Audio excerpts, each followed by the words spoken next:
Wonderful people, places to go, things to see. The place was looked at as a pretty radical left-wing dump. My love is Regina.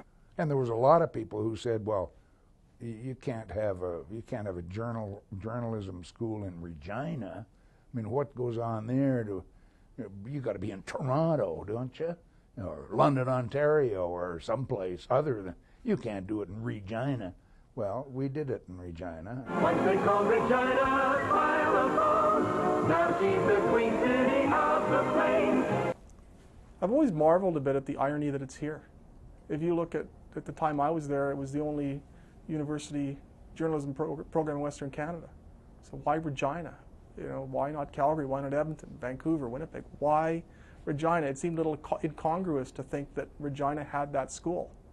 And I think it's a real feather in the cap of the administrators of the U of R and a real indication of the foresight they had to start this journalism school here. The kind of journalism school that's been populating newsrooms and bureaus and everywhere for almost a quarter century now. I just think it is so cool that it's from here. Regina is Canada's curling capital. We've got the riders, the team to see. You know, as a matter of fact, the media was skeptical, particularly the newspaper. The newspaper guys are hardened old guys, or at least they were at the time, no experience with journalism schools. If they did, they were generally negative about them. You got to get in there and get the ink on your, all of that romantic stuff. Regina is the capital of the province. It's the home of the RCMP. We have the exhibition, and in addition, Regina has CKCK TV. The business was expanding, and it needed more people who were better educated. And I saw that, and I felt that we really needed the journalism school to do that. And of course, I was really excited that it was right in our own backyard. You can take the scenic drive around Wascana.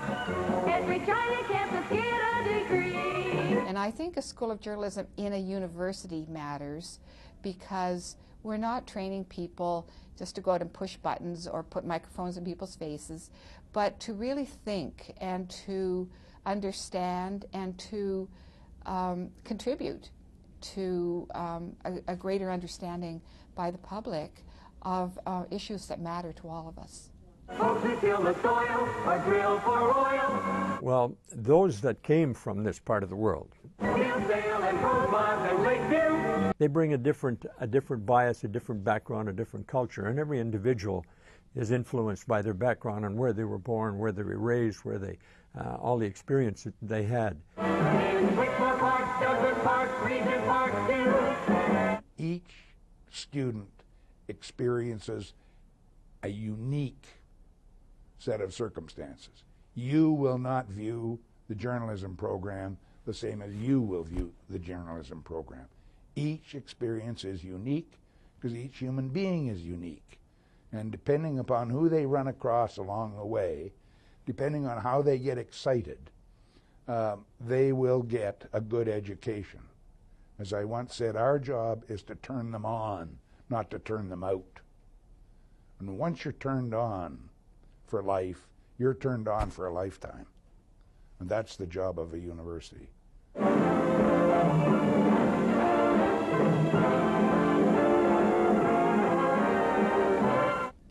A lot of people are quite disappointed in journalism as it is practiced these days in Canada and in other places in the world. And the School of Journalism here aims to graduate students who will not just go out and fit in to newsrooms as they are, but who will go out and make a difference in those newsrooms, who, when they become editors, will be expecting excellence from reporters, and as reporters will be expecting excellence from themselves. Regina, Saskatchewan. You'll take this and you'll boil it down to 1 second sound bite. You betcha. Out of context. Yeah.